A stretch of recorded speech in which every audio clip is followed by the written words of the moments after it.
Hari ini Bapak Ibu Saudara, saya akan menyampaikan satu judul khotbah yaitu The Power of Gratitude. Ya, kita itu bersuka cita untuk kemenangan yang dijanjikan kepada kita dan kemenangan yang sudah Tuhan nyatakan di dalam hidup kita. Nah, oleh karena itu mari kita masuk dalam pembacaan ayat firman Tuhan yang diambil dari Mazmur pasal yang ke-18. Mari semua kita buka ayat firman Tuhannya. Karena di slide saya nggak ada, sengaja untuk kita bisa membuka di Alkitab kita masing-masing. Saya akan baca beberapa ayat, Bapak Ibu Saudara, lalu kita akan masuk dalam perenungan firman. Nyanyian syukur Daud, ya yang sudah ketemu katakan amin. Oke, kita baca sama-sama ya, karena dengan suara lantang firman Tuhan itu datang dari pendengaran atau iman timbul dari pendengaran akan firman Kristus.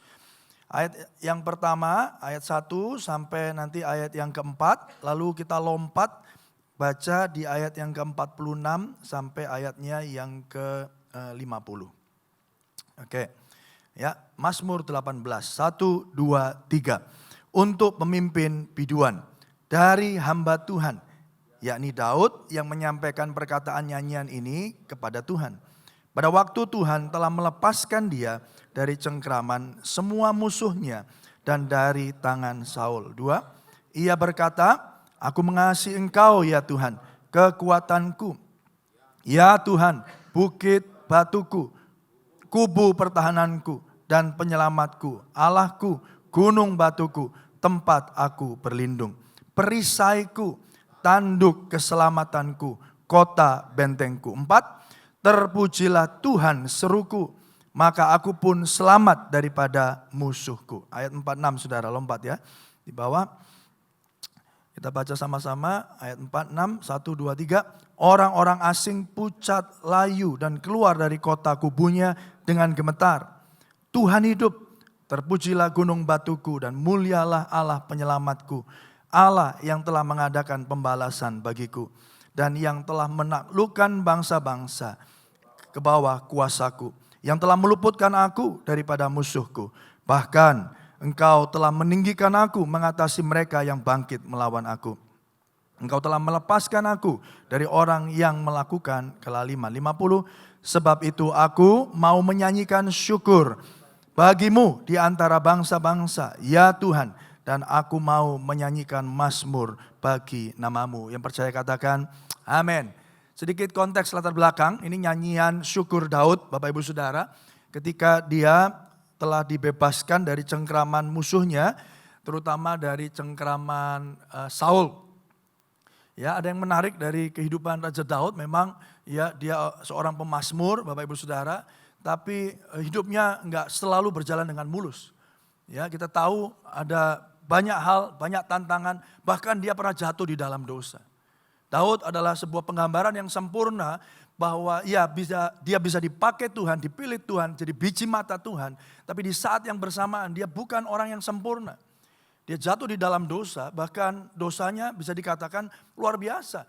Ya, dia berselingkuh saudara, ya, dia bersinah, lalu dia membunuh ya suami dari wanita yang dia selingkuhi saudara, dan itu dialami oleh seorang Raja Daud.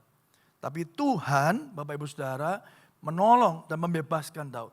Dan saya rindu Bapak Ibu Saudara ketika kita membaca firman dan merenungkan. Ada satu tokoh yang kita perlu renungkan dan kita perlu Bapak Ibu Saudara hayati. Dan percayai bahwa sesungguhnya lebih daripada tokoh yang kita baca. Ada satu pribadi, ada satu tokoh yang kita perlu muliakan. Yaitu Tuhan Yesus sendiri, yang percaya katakan amin. Itulah cara kita atau cara perenungan yang sehat dalam membaca setiap firman. Bagaimana saudara bisa melihat kemuliaan Tuhan atau kedahsyatan Tuhan di dalam setiap cerita Alkitab. Dan saudara, kalau kita bisa melihat bahkan dari kitab Kejadian sampai kitab Wahyu. Saudara, ini kita bicara tentang Alkitab yang menceritakan tentang karya penebusan Allah. Kasih Allah, surat cintanya Allah akan setiap saudara dan saya. Yang percaya katakan amin. Nah, oleh karena itu Bapak Ibu Saudara, apa yang kita bisa pelajari dari perikop ini? Ya, Mazmur 18. Yang pertama, kita diingatkan kembali bahwa Tuhan itu adalah sumber kekuatan dan kemenangan kita. Tuhan adalah sumber kekuatan dan kemenangan kita. Renungkan kembali saudara.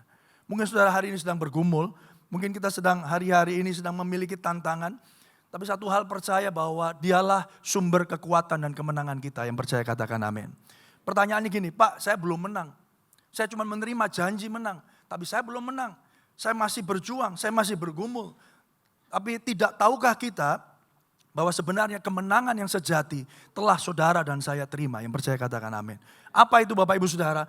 Adalah bahwa ketika Yesus mati di atas kayu salib, bangkit pada hari yang ketiga, dan akhirnya naik duduk di sebelah kanan tahta Allah Bapa. Dan dia akan kembali untuk menjemput saudara dan saya. Kemenangan terbesar orang Kristen adalah bukan ketika dia ditolong, ketika melalui semua permasalahannya, bukan ketika dia mengalami mujizat yang sakit disembuhkan Tuhan. Tetapi kemenangan terbesar dari setiap kita orang percaya adalah karya penebusan Kristus di atas kayu salib bagi setiap saudara yang berdosa. Mari kita beri tepuk tangan yang meriah bagi Tuhan kita. Haleluya. Hanya dengan demikian Bapak Ibu Saudara kita bisa menghargai. Dan bisa benar-benar menghayati kemenangan yang Tuhan berikan bagi saudara dan saya. Ayo kita baca ayat 1-3 tadi. Untuk pemimpin biduan dari hamba Tuhan. Yakni Daud yang menyampaikan perkataan nyanyian ini kepada Tuhan. Pada waktu Tuhan telah melepaskan dia dari cengkraman semua musuhnya dan dari tangan Saul. Ia berkata, perhatikan di sana. Aku mengasihi engkau, ya Tuhan kekuatanku, ya Tuhan bukit batuku, kubu pertahananku dan penyelamatku, Allahku, gunung batuku, tempat aku berlindung, perisaiku, tanduk keselamatanku, kota bentengku. Kristus adalah batu karang yang tidak tergoyahkan bagi kita. Dan darinya kita memperoleh kekuatan untuk menghadapi tantangan kehidupan. Yang percaya katakan amin. Amin Bapak Ibu Saudara. Ya, jadi mengingat atau hal yang kita bisa diingatkan kembali pada poin yang pertama ini adalah Tuhan itu sumber kekuatan dan kemenangan kita. Tidak peduli apapun yang terjadi Bapak Ibu Saudara. Ya, R.C. Sproul pernah berkata demikian Saudara. The more we understand God's sovereignty atau semakin kita memahami kedaulatan Tuhan, semakin doa kita dipenuhi dengan ucapan syukur. Semakin saudara sadar bahwa sesungguhnya manusia ini terbatas dan Tuhan tidak terbatas. Kita tidak mampu, tapi Tuhan mampu. Kita tidak berdaulat, tapi Tuhan berdaulat. Semakin kita menyadari bahwa Dia berkuasa, Dia berdaulat, semakin doa-doa saudara dipenuhi dengan ucapan syukur. Yang percaya katakan amin. Orang bisa mengucap syukur itu ketika apa? Ketika tahu bahwa aku nggak bisa kok. Tapi kalau aku bisa hari ini, itu karena Tuhan. Amin saudara. Halo? Anybody home? Masih pagi saudara ya. Saudara dikasih Tuhan. Seringkali kita berpikir bahwa kemenangan itu harus benar-benar yang terjadi, yang ekstravagan, yang luar biasa. Tapi ingatkan kita bahwa kemenangan itu sudah disediakan bagi saudara dan saya di atas kayu salib. Dia Allah yang berdaulat. Bahkan ketika hari ini saudara bisa datang ke tempat ini, saya percaya itu menunjukkan bahwa Tuhan itu kota benteng kita. Tuhan itu sumber kekuatan kita. Saudara, the more we understand God's sovereignty, semakin kita memahami kedaulatan Tuhan, semakin doa saudara dipenuhi dengan ucapan syukur. Kita bisa rejoice, kita bisa bersuka cita di dalam kemenangan-kemenangan. Loh Pak, kenyataannya saya belum menang. Kenyataannya saya masih sakit. Tapi saya mau katakan Bapak Ibu Saudara, satu permasalahan yang paling utama dari manusia adalah dosa. Telah diselesaikan dengan sempurna di atas kayu salib. Yang percaya katakan amin. Dan ketakutan yang terbesar dari manusia, apa Bapak Ibu Saudara? Ketakutan terbesar, yaitu apa? Anda bisa jawab Saudara. Kematian. Manusia itu pada dasarnya takut mati. Kita ini bukan immortal, kita mortal, kita terbatas. Saudara dan saya satu saat pasti akan meninggalkan dunia ini. Tapi ketakutan terbesar manusia yaitu kematian. Bapak Ibu Saudara, telah ditaklukkan Yesus di atas kayu salib. Apalagi yang saudara perlu takutkan? Kita sudah menang. Ya, kenapa dikatakan kita lebih daripada pemenang? Karena bukan saudara yang berjuang. Karena bukan saudara yang menghadapinya, tapi Kristus di atas kayu salib sempurna. Saudara, perenungan akan karya salib Kristus ini akan memberikan saudara hati yang penuh dengan sukacita. dan kemampuan untuk mengucap syukur di dalam segala keadaan. Yang percaya katakan amin. Oleh karena itu, poin yang berikutnya yang saya mau sampaikan melalui Mazmur 18. Yes, kita tahu. Kalau saudara bertanya, loh iya Pak, si Daud kan memang dibebaskan. Ya, si Daud kan memang dilepaskan dari Saul. Dia kan memang ditolong Tuhan. Ya, tapi kita mau belajar hari ini bahwa mengucap syukur itu ada di dalam segala keadaan. Yang setuju katakan amin, saudara. Ya, mengucap syukur itu bukan hanya ketika perasaan saudara senang. Bukan hanya karena semuanya berjalan dengan baik. Sesuai dengan rencana saudara. Manusia boleh berencana enggak Bapak Ibu Saudara? Harus. Kita bisa berencana. Firman Tuhan katakan manusia memikir-mikirkan jalannya. Tapi Tuhanlah yang menentukan arah langkahnya. Amin. Saudara. Bukan berarti lalu kita pasrah. Kita percaya kedaulatan Tuhan lalu jadi generasi yang mager. Ya, nggak usah bangun lah, saya tidur-tiduran aja. Anak zaman sekarang bilang mager ya, malas gerak saudara. Toh Tuhan berdaulat, toh pasti aku dikasih makan. Enggak saudara, kita perlu bekerja, kita perlu punya rencana. Tapi satu hal kita tahu, apapun rencana kita, rencana Tuhan yang akan terjadi dan digenapi. Amin saudara. Nah, mengucap syukur dalam segala hal, mengucap syukur itu bisa gampang Pak, bisa gampang Bu. Tapi bagaimana kalau keadaannya tidak sesuai dengan bayangan kita? Ini saya contohkan badai. Gimana kalau ada badai? Gimana kalau ada badai kehidupan? Gimana kalau ada masalah?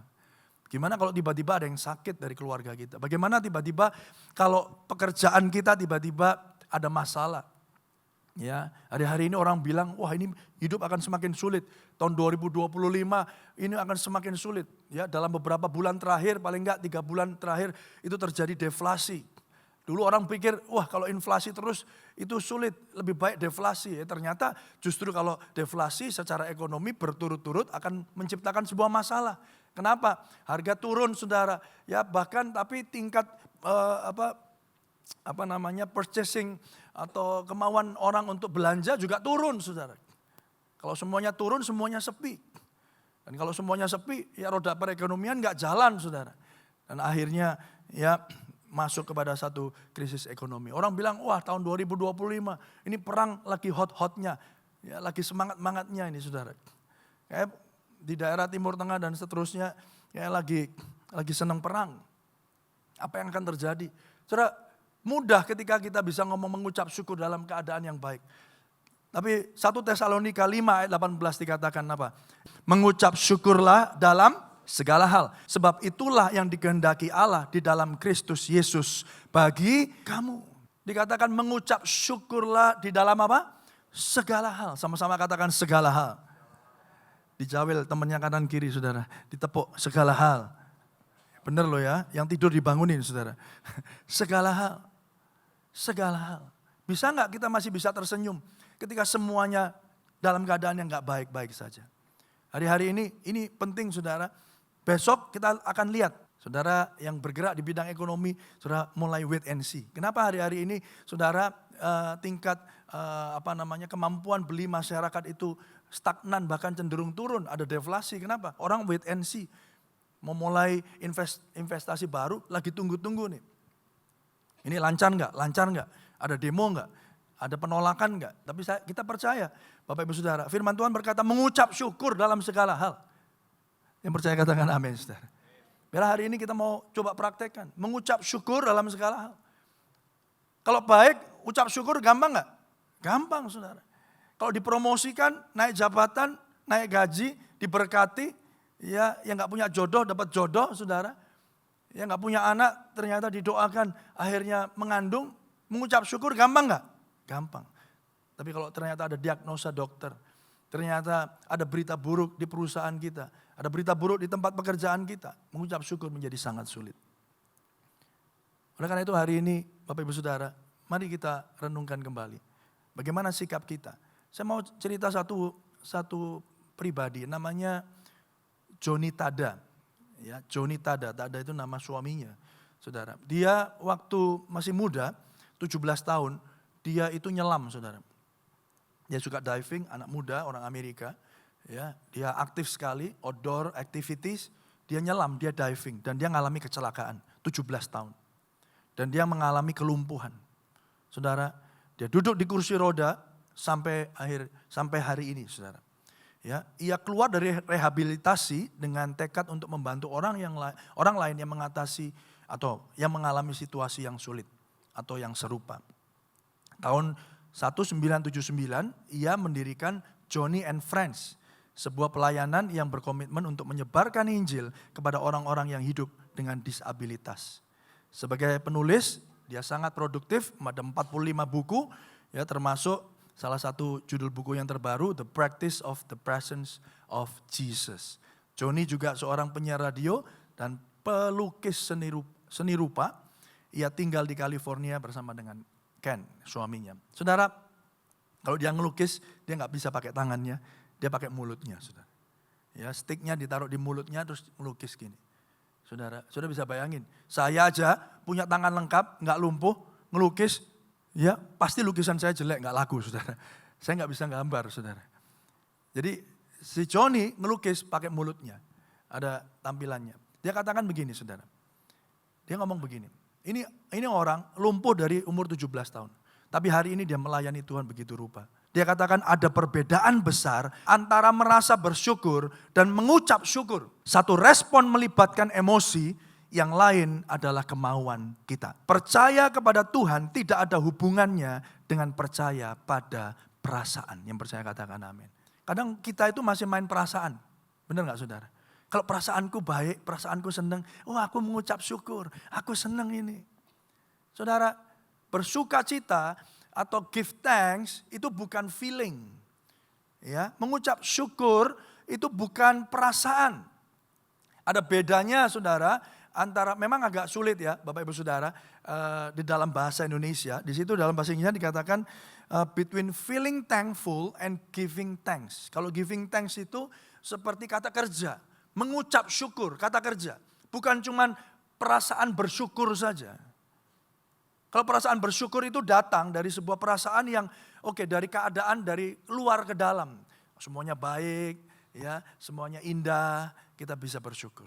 Kayak tadi malam Surabaya hujan, berapa banyak saudara bersyukur Surabaya hujan?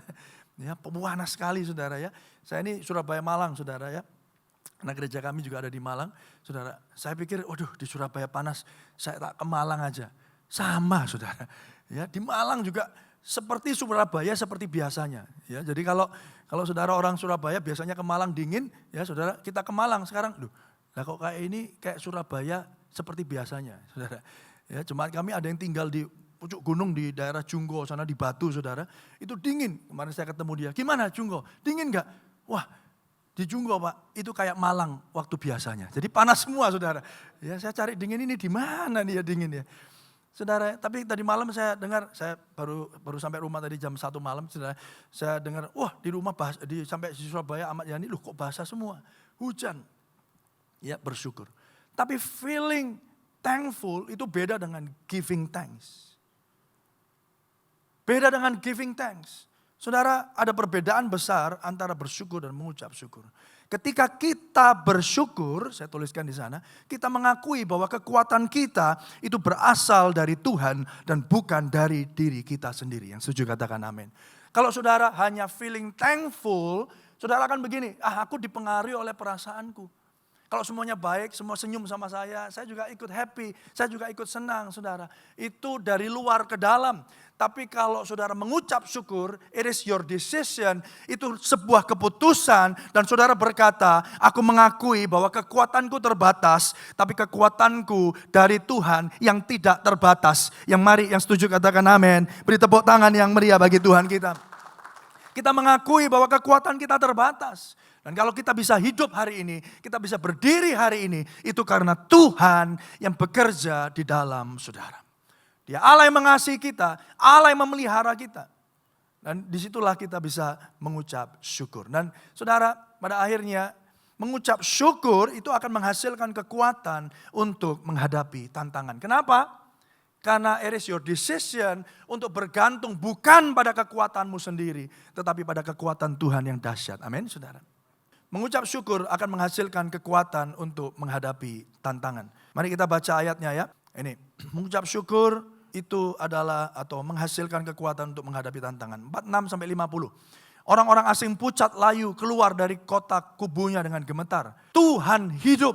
Terpujilah gunung batuku dan mulialah Allah penyelamatku. Allah yang telah mengadakan pembalasan bagiku. Yang telah menaklukkan bangsa-bangsa ke bawah kuasaku. Yang telah meluputkan aku daripada musuhku. Bahkan engkau telah meninggikan aku, mengatasi mereka yang bangkit melawan aku. Engkau telah melepaskan aku dari orang yang melakukan kelaliman. Sebab itu aku mau menyanyikan syukur bagimu. Di antara bangsa-bangsa, ya Tuhan, dan aku mau menyanyikan mazmur bagi namamu. Yang percaya katakan amin. Perhatikan di sini saudara, dari ayat 46, ayat 50 saudara. Apa yang Daud lakukan?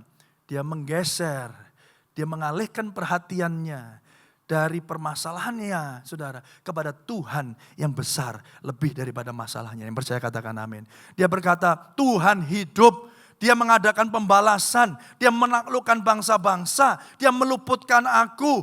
Engkau telah meninggikan aku. Amin saudara. Engkau telah melepaskan aku. Seringkali Bapak Ibu Saudara, kemampuan kita untuk mengucap syukur bisa jadi terbatas. Kenapa? Karena kita lihat masalah kita lebih besar.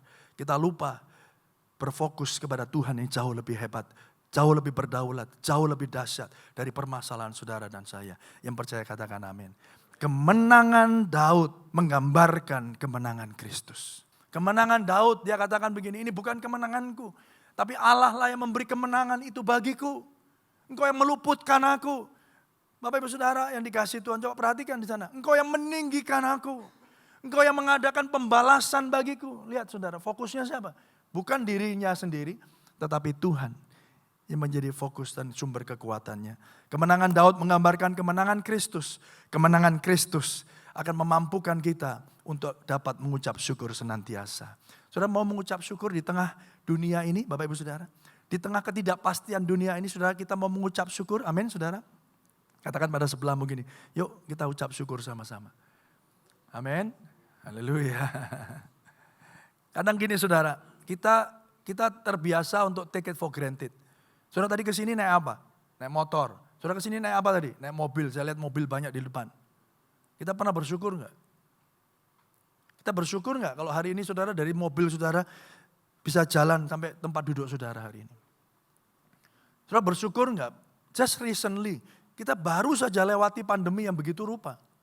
Bersyukur enggak Bapak Ibu Saudara? Hari ini kita udah enggak pakai masker lagi. Bersyukur enggak saudara? Saudara, kemenangan Kristus. Ketika kita fokus kepada apa yang Tuhan Yesus sudah kerjakan di atas kayu salib. Saudara saya percaya tidak ada ruang untuk saudara dan saya tidak mengucap syukur. Yang percaya katakan amin. Saya tutup dengan dua ayat ini saudara. 1 Korintus 15. Tetapi syukur kepada Allah yang telah memberikan kepada kita kemenangan oleh Yesus Kristus Tuhan kita. Karena itu saudara-saudara yang kekasih, berdirilah teguh, jangan goyah dan giatlah selalu dalam pekerjaan Tuhan. Sebab kamu tahu bahwa dalam persekutuan dengan Tuhan, jerih payahmu tidak sia-sia. Kenapa kita bisa berdiri teguh? Kenapa di situ kita bisa bergiat dalam pekerjaan Tuhan? Saudara, karena Tuhan telah memberikan kemenangan kepada saudara dan saya. Melalui siapa? Melalui Yesus Kristus, Tuhan kita. Tidak ada ruang, tidak ada alasan untuk saudara dan saya tidak mengucap syukur hari ini. Saya akan tutup dengan respon Injil karena saya percaya Bapak Ibu Saudara, hanya karena Injil Kristuslah saudara dan saya ada di tempat ini. Yang percaya katakan amin. Orang Kristen kalau nggak ngomongin Injil, nggak ngomongin the good news, itu bedanya kita saudara. Injil itu the good news, Injil itu berita baik. Saudara ada di tempat ini ada karena berita baik ini. Karena Kristus dan karya keselamatannya. Oleh karena itu mari kita baca sama-sama pernyataan ini.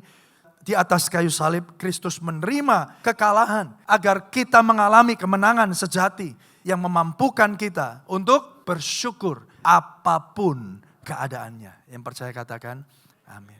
Saya bersyukur hari ini pertama kalinya saya ada di tempat ini. Tapi saya tahu Bapak Ibu Saudara, Tuhan hadir di tengah-tengah kita. Tuhan tidak akan pernah melewatkan kesempatan di mana dia bisa berelasi dengan saudara dan saya. Hari ini dia mau katakan bahwa dia berdaulat. Tidak ada alasan untuk kita tidak mengucap syukur apapun yang terjadi dalam hidup saudara. Hari ini saya tidak mengerti apa yang menjadi pergumulan saudara.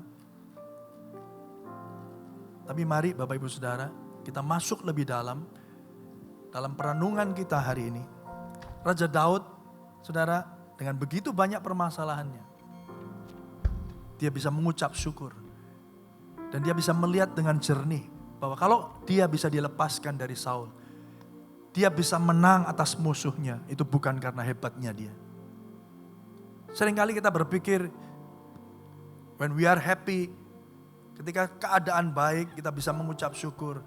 Just, bersyukur itu karena feeling thankful. Tapi pernahkah kita bersyukur itu menjadi sebuah keputusan? Hari ini mungkin gelap, hari ini mungkin ada badai. Hari ini mungkin ada tantangan kehidupan saudara. Seorang Johnny Tada, 17 tahun, ketika dia nyelam, dia menikmati hidupnya. Dia kuat, dia anak muda. Dia alami kecelakaan. Saya mau katakan ada begitu banyak orang yang putus asa hari-hari ini. Hanya karena apa? Karena dia gak bisa lihat ke depan. Karena yang ada di depannya itu sesuatu yang gelap. Hari-hari ini saya juga melihat ada beberapa anak-anak muda. Tidak jauh dari tempat ini, di gedung Q, kita tahu apa yang terjadi. Saudara pasti lebih tahu dari saya. Orang tua kehilangan anaknya umur 19 tahun. Beliau kebetulan teman baik saya. Saudara yang dikasihi Tuhan. Tapi hari ini kalau hari ini kau tidak bisa lihat apa yang ada di depan saudara. Mari kita lihat apa yang terjadi di atas kayu salib. Yesus yang berkuasa, dia yang bertahta. Dia Allah yang berdaulat, rela untuk mengalami kekalahan. Saudara, kayu salib itu menunjukkan kekalahan yang sejati. Gak ada kemenangan di sana. Tetapi dia pakai momen itu. Untuk apa saudara? Untuk hari ini. Ketika engkau mengalami kekalahan. Ketika engkau mengalami badai. Tuhan Yesus mau berkata, you are not alone. Saudara gak pernah sendirian. Saudara gak pernah sendirian. Dan di saat yang sama dikatakan, aku ada bersama dengan engkau. Hari ini ketika engkau mengalami kehidupanmu mungkin berat. Engkau mulai khawatir. Engkau gak bisa lihat ada jalan keluar di depan. Mari kita pandang salib Kristus. Dia yang menang rela kalah saudara. Supaya kita yang hari ini kalah. Yang mungkin hari ini ada di dalam kesulitan dan badai besar dalam hidup saudara. Hari ini kau boleh melihat dan mengalami kemenangan. Supaya apa? Supaya tidak ada alasan lagi untuk saudara dan saya untuk tidak mengucap syukur.